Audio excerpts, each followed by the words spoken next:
Les damos la más cordial bienvenida a una actividad más de las Jornadas en Derecho de la Universidad Autónoma Metropolitana, Unidad Coajimalpa, en su tercera edición.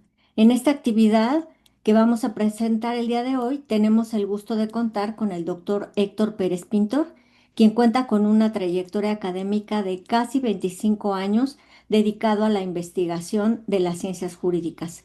Es profesor investigador de tiempo completo de la Universidad Michoacana de San Nicolás de Hidalgo y miembro del Sistema Nacional de Investigadores Nivel 1 desde 2008. Sus principales líneas de investigación son el derecho a la información, el acceso a la información, la transparencia, la rendición de cuentas y los derechos digitales.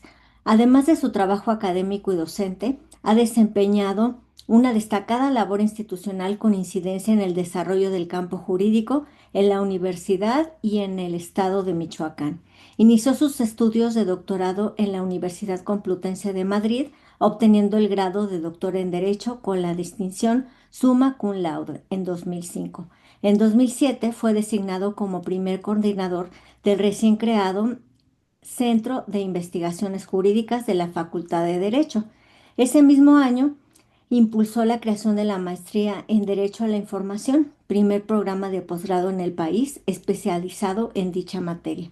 En 2009 fue nombrado jefe de la División de Estudios de Posgrado de la Facultad de Derecho de la Universidad Michoacana y desde 2003 comenzó a coordinar los trabajos para instrumentar el acceso a la información pública en la Universidad Michoacana, desempeñándose como primer coordinador de acceso a la información de 2004 a 2007. Entre 2015 y 2019 fue secretario auxiliar de la Universidad Michoacana y posteriormente coordinador general de la conmemoración del centenario de la universidad en 2017. Durante el periodo de 2019 a 2023 se desempeñó como secretario de Difusión Cultural y Extensión Universitaria de la Universidad Michoacana, donde impulsó la creación del área de transformación digital y coordinó el equipo que elaboró en 2020 la Agenda Digital Nicolaita, el primer documento en el estado de Michoacán que estableció principios rectores sobre los derechos digitales en la educación superior.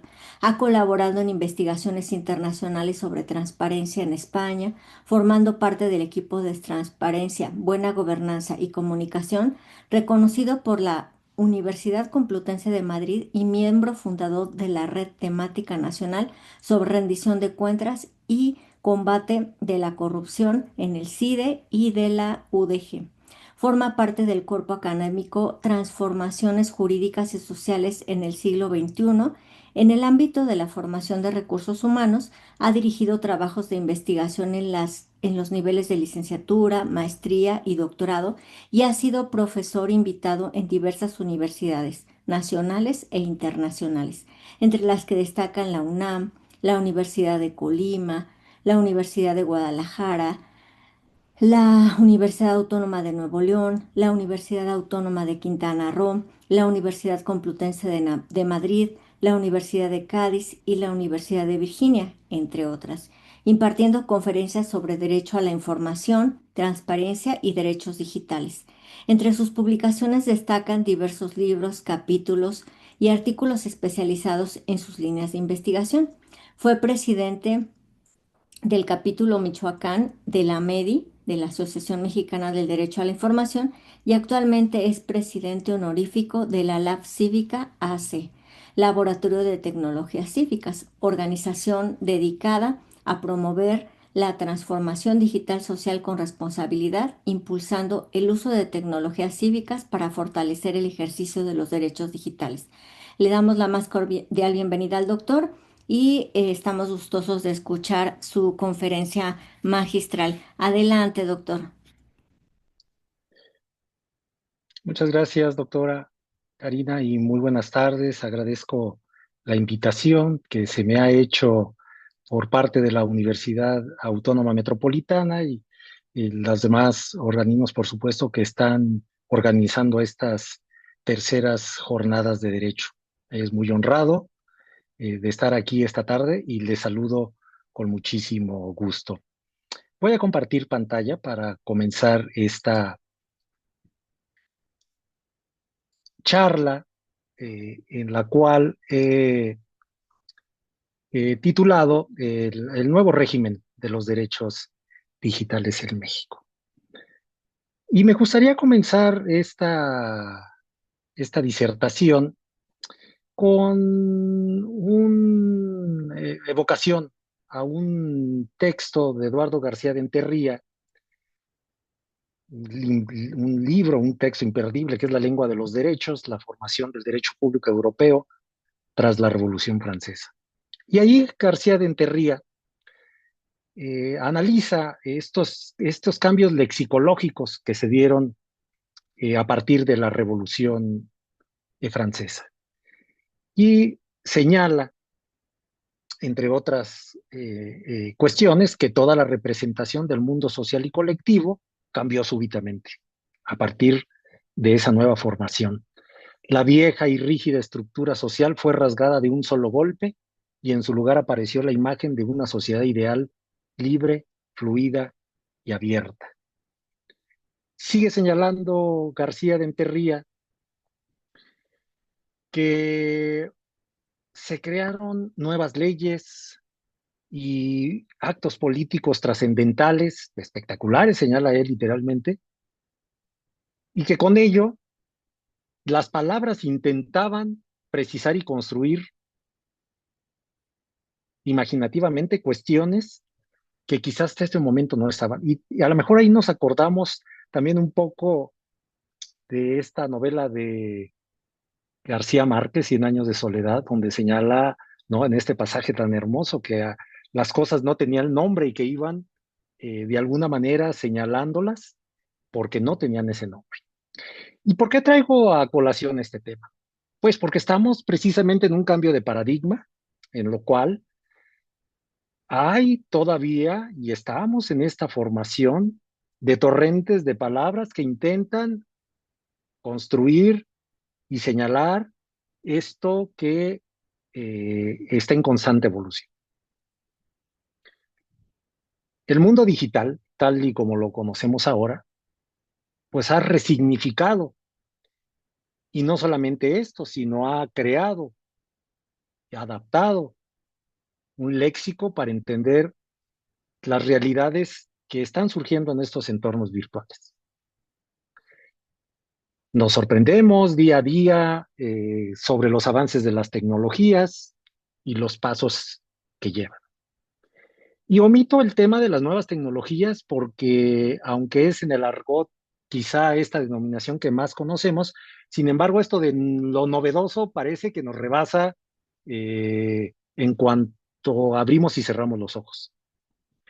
Lo que sí es importante señalar que se ha creado un ecosistema digital a partir de este tipo de tecnología que se ha insertado básicamente en todos los ámbitos de la vida humana, en el hogar, en la economía, en la salud, en la cultura y claro está, en el derecho. Y como lo he señalado, parafraseando a García de Enterría, en los derechos, es decir, en la lengua de los derechos. Y podemos hablar, me parece, y lo dejo apuntado desde ahora, en una nueva lengua de los derechos, una nueva lengua de los derechos, es decir, de estos derechos digitales, desde la aparición de Internet hasta la inteligencia artificial. Y es también importante traer ahora referencia, ya que vamos a empezar a hablar de los derechos, si los derechos digitales son derechos fundamentales, si todos los derechos digitales son derechos humanos, recordar esta concepción del garantista Luigi Ferrajoli en su texto Derechos y Garantías, la ley del más débil, en donde señala qué son los derechos fundamentales. Y los derechos fundamentales los relaciona con los derechos subjetivos. Y los derechos subjetivos establece que son todos los que corresponden universalmente a los seres humanos. Hace esta categorización, estos estatus de personas, de ciudadanos o de personas con capacidad de obrar. Son derechos subjetivos, pues, para Ferrajoli, estas expectativas positivas cuando son de prestaciones o negativas cuando es de no sufrir lesiones. Ferrajoli señala que esto debe de estar establecido, debe estar sujeto a una norma jurídica. Y la condición de este sujeto, ya dijimos, ya sea ciudadano, ya sea una persona con capacidad, esta norma le va a dar ese estatus. Y esta persona ejerce actos a través de lo que le establece la norma. Entonces aquí es importante ponernos a pensar el tema de si estos derechos que vamos a empezar a desglosar, los podemos entender como derechos fundamentales. Y estos derechos ya en el ámbito, en los entornos digitales, son derechos subjetivos. Si todos ellos, si algunos de ellos, cuáles, lo iremos viendo. En tal sentido, como en un principio lo señalé, eh, podemos hablar de una nueva lengua de los derechos, de estos derechos digitales. Y los categorizamos en dos tipologías. Una, una primera, que son estos derechos emergentes de los entornos digitales, es decir, aquellos derechos que no entenderíamos sin el surgimiento y el establecimiento de los entornos digitales. No cualquier tecnología, sino una tecnología digital. Pensemos en la tecnología análoga y que ahí había derechos y lo vamos a ir viendo rápidamente. Pero este específicamente de estos entornos digitales, de esta tecnología digital, pues emerge estos derechos. El acceso universal a Internet, la protección a los neuroderechos, la seguridad digital y la protección contra amenazas, el derecho a la transparencia en el uso de las tecnologías de la información, el acceso a repositorios digitales, la neutralidad de la red, el derecho a la identidad digital. Es decir, todos estos derechos no pueden ser entendidos sin estos entornos digitales. Pero por otro lado, tenemos los derechos clásicos en entornos digitales, es decir, aquellos derechos que con anterioridad ya han sido eh, reconocidos, ya han sido establecidos en diversas normas y ya dependiendo desde la postura, si es de jus naturalista, jus positivista, etcétera, dónde los encontramos. Pero derechos tan clásicos como la libertad de expresión, como la protección de datos personales, como los derechos de autor, como el derecho a la información, el acceso a la misma, el derecho a la intimidad y a la privacidad, que si bien son anteriores a los entornos digitales, a la tecnología digital, sin embargo, con el uso y el desarrollo de estas capacidades digitales, exponencialmente también se encuentran inmersos en todo este ámbito. Y entonces, esta lexicología jurídica, esta tipología de derechos, ya sean emergentes, ya sean clásicos, y como lo hemos venido comentando, pues tenemos esta nueva lengua de los derechos. También en esta asociación, de alguna manera, esta concepción filosófica jurídica de las generaciones de derechos, y desde aquí quiero precisar que no en todo el mundo está ni arraigada ni aceptada, pero pedagógicamente nos ayuda, ¿no? Nos ha ayudado a encuadrar, a enmarcar esta evolución de los derechos. Y en esta cuarta generación de derechos fundamentales, pues tienen características, y son características de la tecnología. Son derechos globalizadores, la conectividad de Internet, y sabemos que esta conectividad, por la misma naturaleza del Internet, no tiene fronteras, o casi no tiene fronteras, digamos.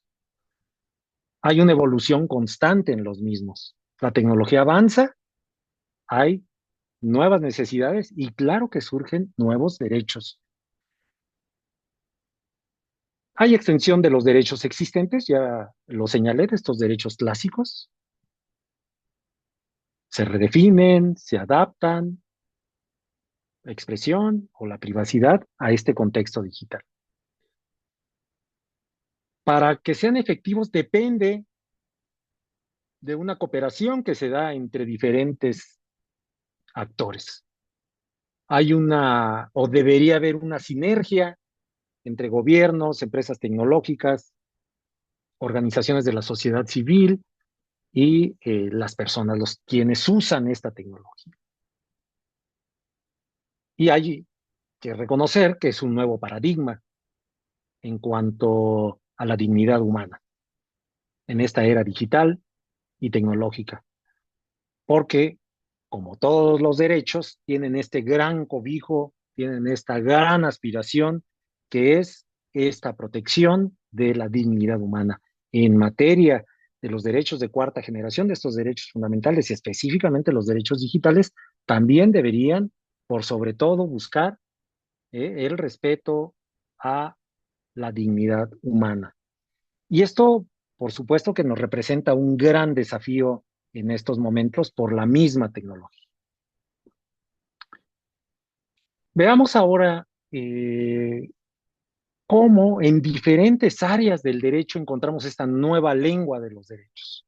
Y esta nueva lengua de los derechos que se traduce ya específicamente en estos derechos digitales.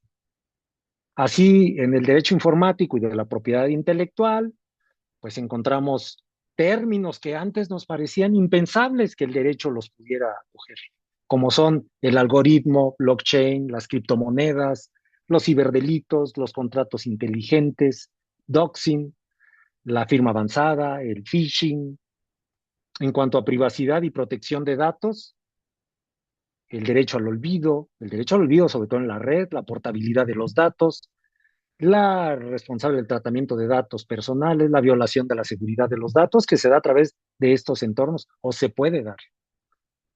También encontramos otros términos que son muy familiares, pero que tienen sus características. Sería muy complicado ahora en esta conferencia, que es de manera general, ir detallando cada uno de ellos. Esperemos que haya una posibilidad específica. Ciberseguridad, jurisdicción digital, neutralidad de la red, los peritos informáticos. Hemos escuchado inclusive términos en nuestros mismos órganos jurisdiccionales, como la Suprema Corte de Justicia de la Nación, quien ha escuchado, ¿no? De la justicia digital. Y por supuesto, en el ámbito de los delitos y los delitos específicos contra la propiedad y el patrimonio, el ransomware, el fraude informático, el robo de identidad, carding, estos otros delitos contra la privacidad y la intimidad, como es el doxing, la revelación de secretos, spyware, acceso ilícito a sistemas informáticos, el ciberacoso, los ciberbullying, sextorsión, ciberhate, el malware, sabotaje informático, ataques a la denegación del servicio, la pornografía infantil, piratería informática, es decir, todo esto que con el avance de la tecnología, lamentablemente también encontramos toda esta terminología que se ha venido acuñando. De tal forma que a nivel mundial tenemos esfuerzos que se han venido realizando para establecer esta nueva lengua de los derechos. La tecnología va más rápido, la tecnología avanza a pasos agigantados y el derecho, como sabemos, a veces no es con la velocidad que se quisiera.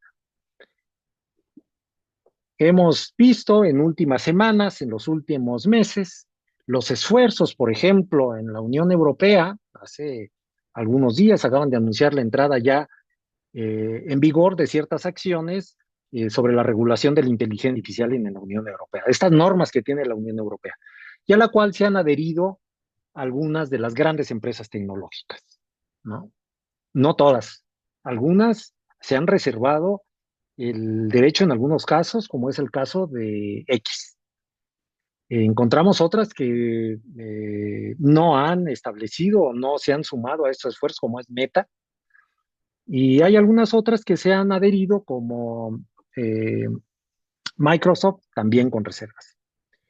Esto lo podemos ligar, lo pongo como antecedente, también en estos días pasados, esta orden ejecutiva que firmó el presidente Trump sobre el liderazgo de Estados Unidos en materia tecnológica, exportar la tecnología y exportar y avanzar en la tecnología con las menos restricciones.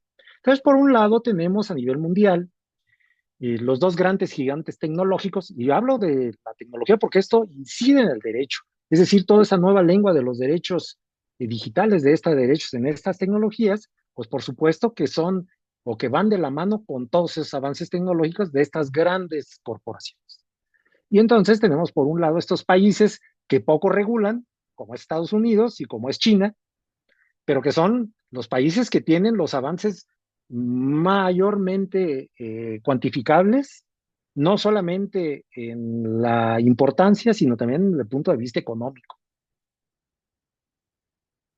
La empresa que genera más dinero ahora en el mundo, pues la Nvidia que tiene la creación del desarrollo de los microchips.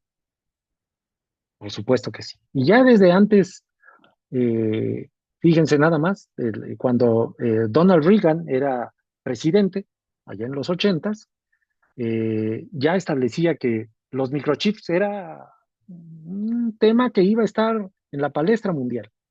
Y ahora es la empresa que genera, que tiene más dinero y que genera más y que vale más. Y por otro lado tenemos la Unión Europea, que tiene una amplia gama de derechos y tiene una gama de garantizar y de restringir a estas compañías, pero también hay que decirlo, la Unión Europea tecnológicamente va rezagada. Y ya no vamos a hablar de otras regiones del mundo, incluida Latinoamérica, que por supuesto vamos todavía un poco más atrás. Vamos a hablar del régimen jurídico en entornos tecnológicos en México. Esta charla la he denominado el nuevo régimen jurídico de los derechos digitales. Entonces aquí habría que preguntarse, ¿había un régimen anterior? Es decir, si hay un nuevo régimen, es que ya anteriormente había eh, un marco jurídico en los derechos digitales, en los entornos digitales, en la tecnología. Así es, existía, por supuesto. Y estos estaban sobre todo dirigidos con políticas públicas, estaban ligados a las políticas públicas que en administraciones anteriores se dieron esfuerzos por cristalizar el acceso universal a Internet, etcétera, etcétera. Y aquí tenemos algunas de estas políticas públicas que se implementaron, cuando menos en los últimos 20 años, es decir, de inicios del siglo. Y en este primer sexenio, vamos a decir, de inicios del siglo, con Vicente Fox, quizá algunos recuerden, pues, quienes son muy jóvenes no lo recordarán porque habrán nacido apenas, puso en marcha este programa de computadoras en todas las escuelas, ¿no? Y computadoras en escuelas porque tenía que haber internet. Eh, Fracasó ese programa, fracasó. Es decir, precisamente por esto, si bien se podía dotar de computadoras y toda esta parte de política en la educación que debería implementarse a través de una normativa, pero no había los suficientes elementos para llevarlo a cabo. Luego con Felipe Calderón siguió las habilidades digitales para todas. Fíjense ustedes cómo ya estamos hablando de 2006, en este periodo del 2006 al 2012. Y allí ya a este programa es habilidades digitales para todos. Y está en un marco de una política pública regulada, es decir, hay un régimen de los derechos. Claro, en ese entonces a lo mejor no se conocían, bueno, los derechos digitales, como ya ahora los hemos de alguna manera conceptualizado, pero ya estaban ahí, ya por supuesto que estaba en en este programa que por supuesto también fracasó, lamentablemente. Quizá en donde se desarrolló casi a mitad del sexenio y ya para terminar de la mitad hacia el final, en el sexenio de Enrique Peña Nieto fue la Estrategia Digital Nacional. Incluso esa Estrategia Digital Nacional fue transeccional, porque todavía en el sexenio de López Obrador continuó este esfuerzo por implementar agendas digitales, que era la forma en que esta estrategia digital nacional iba a materializarse.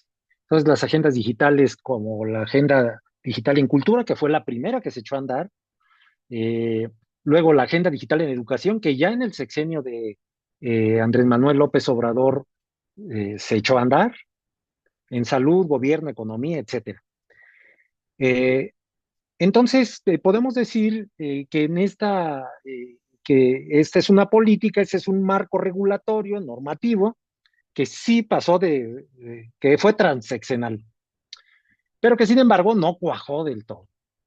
¿Sí? No cuajó del todo, pero que ha sentado las bases para todo lo que está eh, irrumpiendo y disrumpiendo ahora. En el sexenio del presidente López Obrador,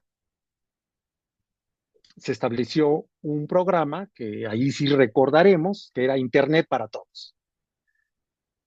Una cobertura universal a través primero se pensó en la Comisión Federal de Electricidad y luego en otras empresas y un marco regulatorio jurídico, pero que al final tampoco cuajó. Es decir, había toda esta expectativa porque ya venían caminando la estrategia digital nacional, se estaban las condiciones tecnológicas, pero no cuajó.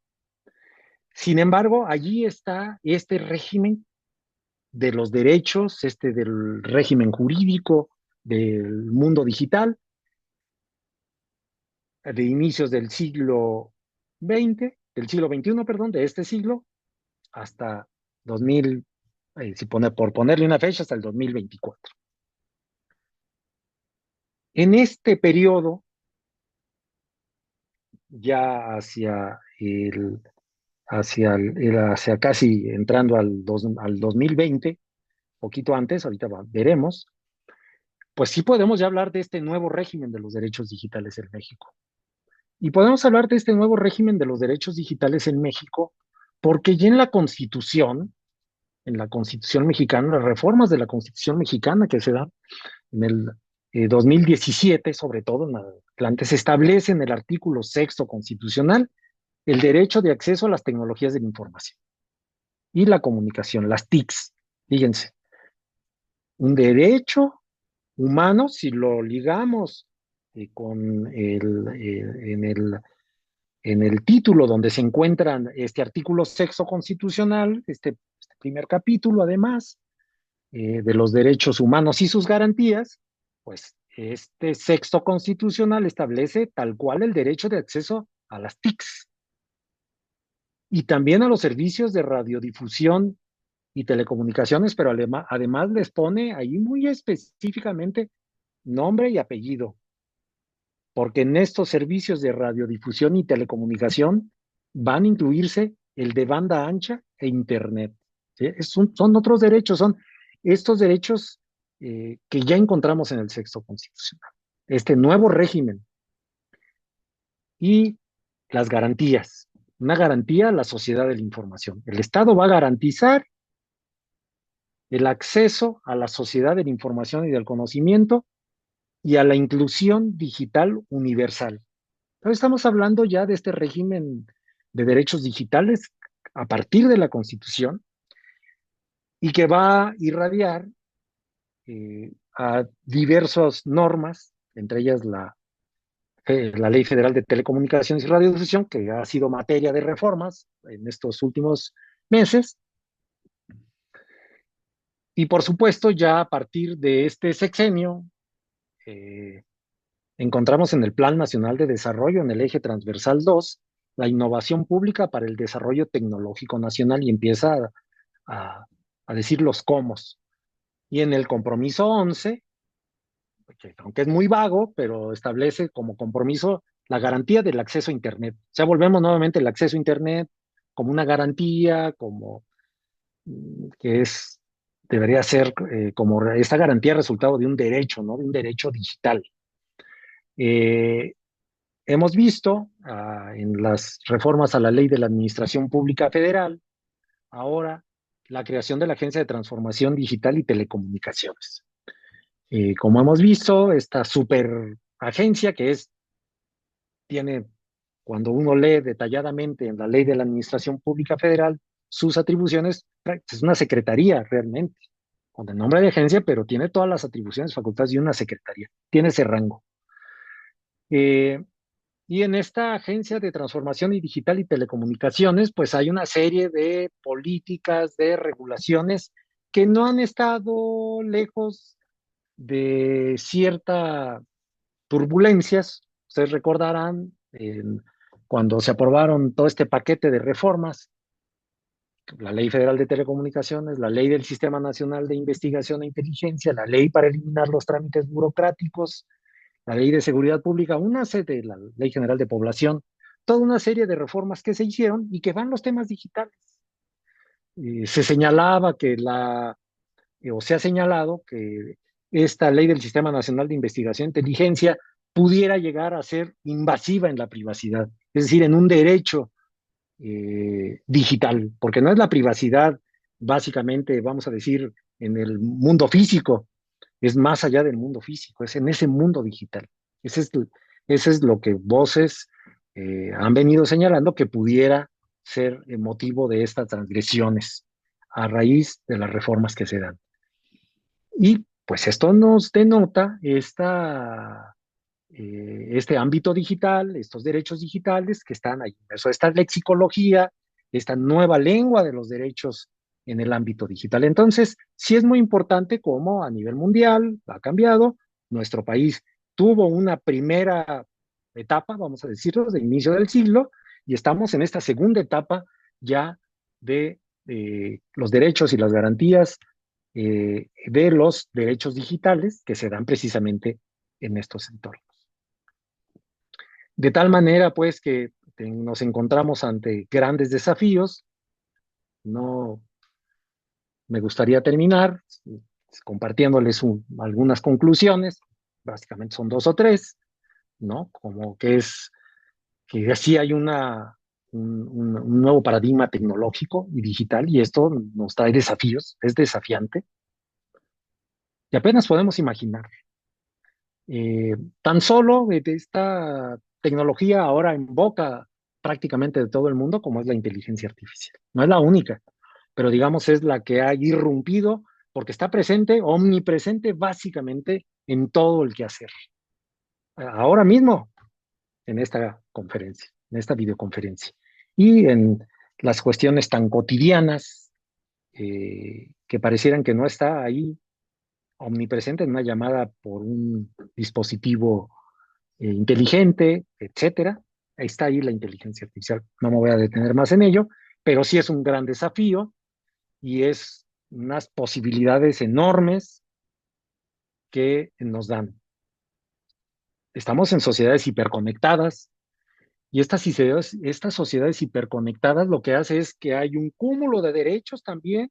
Imagínense ustedes como la libertad de expresión, pero que a su vez hay hilos delgados entre la transgresión que se puede dar a la privacidad por o en aras de esta libertad de expresión en los ámbitos digitales. También pensemos los avances médicos, pero allí, si bien la calidad de vida y el bienestar común va a tener incidencia o no va a tener, tiene incidencia el tema del mundo digital, de la inteligencia artificial, pero también por ello se ha venido señalando la importancia de preservar estos datos sensibles, ¿no? Como son estos expedientes digitales que en muchas partes del mundo existen. Nuestro país todavía va atrasado en estos temas, y sin embargo, pues llegará. Y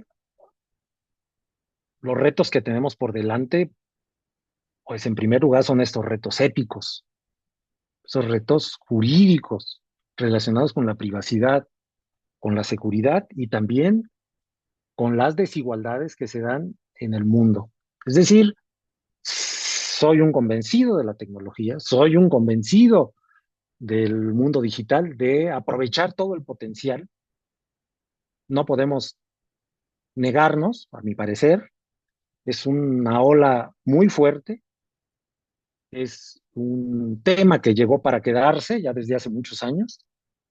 Sin embargo, sí está en nuestras manos poner nuestro granito de arena, sobre todo en el ámbito universitario, en los ámbitos de la educación, el enfrentar éticamente y el usar con esta responsabilidad y a su vez transmitir esta responsabilidad en las comunidades universitarias, no quedarnos allí, en todas las comunidades, el respeto a los derechos, a la privacidad, seguridad y pues tratar de que este mundo, aunque muchas voces son de alguna manera o están señalando que la tecnología también traerá más desigualdad, pero está también en nuestras manos poder aportar, al menos en nuestras comunidades, que seamos menos desiguales digitalmente.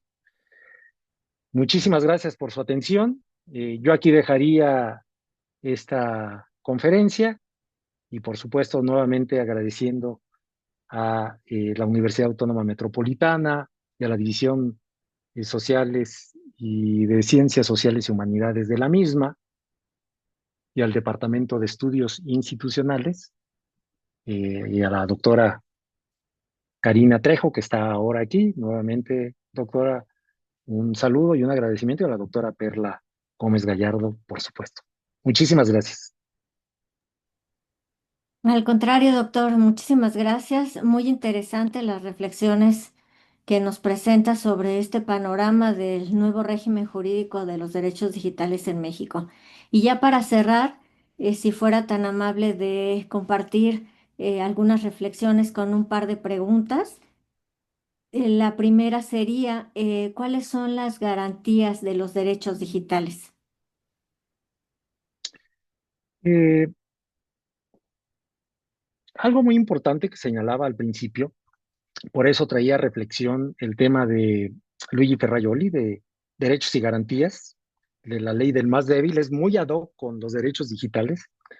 Es decir, en un mundo garantista desde el punto de vista jurídico y desde el punto de vista de los textos constitucionales, de las normas que tenemos, si hablamos de estos derechos digitales, luego ya habría que preguntarnos cuáles los podemos considerar o si todos son derechos fundamentales, derechos humanos, no todos, los derechos subjetivos, habría que ir casuísticamente o más bien tipológicamente encuadrarlos.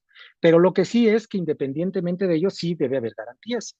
Es decir, en algunos casos, como estas garantías de negativas en el sentido de no de no inmiscuirse, y eso hablo del poder público, ¿no? Básicamente en la libertad de expresión. Pongo el ejemplo clásico, ¿no? Esta cuestión negativa que el Estado, el poder público, no debe inmiscuirse, no debería, ¿no? Siempre y cuando, pues, no traspase las fronteras, ¿no? También que se establecen en la libertad de expresión. Pero hay otras, pensemos como en la protección de datos, o como en el acceso universal a Internet, o pensemos como en el acceso a las tecnologías, que el Estado sí debe, a través de las políticas públicas, llevar a cabo estas garantías para que sean efectivos estos derechos. Entonces, digamos que estas garantías, las que conocemos tradicionalmente, también aplican, es decir, para estos entornos digitales, aquellos derechos que necesitan la no intervención estatal y otros casos que sí se necesita a través de las políticas públicas, su garantía total. Muchas gracias, doctor. Y ya por último, ¿cuál es el futuro de estos derechos, doctor? Bueno, pues esa es una pregunta muy interesante porque luego con varios colegas se ha establecido, a ver, los derechos digitales corresponden a una categoría derivada de una tecnología con esta denominación, que en el siglo XIX no la conocíamos. Derechos de la personalidad, en el siglo XX con los derechos humanos, etcétera. Y esta tipología corresponde a un surgimiento tecnológico después del mundo analógico. Y claro, no decíamos los derechos analógicos, ¿no? En la tecnología, no los decíamos así, no lo construíamos esta nueva lengua de los derechos. Sin embargo, en el futuro muy próximo, continuarán. Pero yo dejo una reflexión. Si en un futuro más lejano el tipo de tecnología cambia y ahora ya está con una fuerza que se ha pensado que en unos 5 o 6 años estarán ya cuando menos más, un poco más generalizado, el tema de la tecnología cuántica. Y entonces, claro, nos ponemos a pensar a lo mejor muy en el futuro, pues los derechos digitales van a ir feneciendo para dar paso a los derechos en el ámbito cuántico. Pero ese es un futurismo, ¿no? Digamos que es un futurismo, pero que quizá el peligro de adjetivizar a los derechos digitales, es que cuando esta tecnología pues vaya de alguna manera desapareciendo, pues tendrá que emerger otra. Ese es el peligro, pero que sin embargo ahora eh, sí nos resultan muy adecuados a los temas que estamos viviendo ahora. Entonces, el futuro es que seguirán estableciendo mucho más, a mi parecer, a mediano plazo, corto y mediano plazo, con las cuestiones de la inteligencia artificial, ahí los veremos y los grandes desafíos, pero ya en un futuro más lejano, quizás no sobrevivan, pero ya a más lejano plazo. Muchas gracias, doctor. Pues felicitaciones por esta excelente disertación, por todos los puntos que nos deja aquí sobre la mesa para justamente reflexionar y por su postura visionaria, pues de lo que nos espera, obviamente ante estos retos de los derechos digitales en nuestro país. Muchísimas gracias a nombre de la doctora Perla Gómez Gallardo de la División de Estudios de Posgrado, en este caso de la División de Ciencias Sociales, del Departamento de Estudios Institucionales y de la UAM, obviamente. Muchas gracias por su participación, doctor. Gracias, doctora, y muy buenas tardes a todas y a todos. Muchas gracias.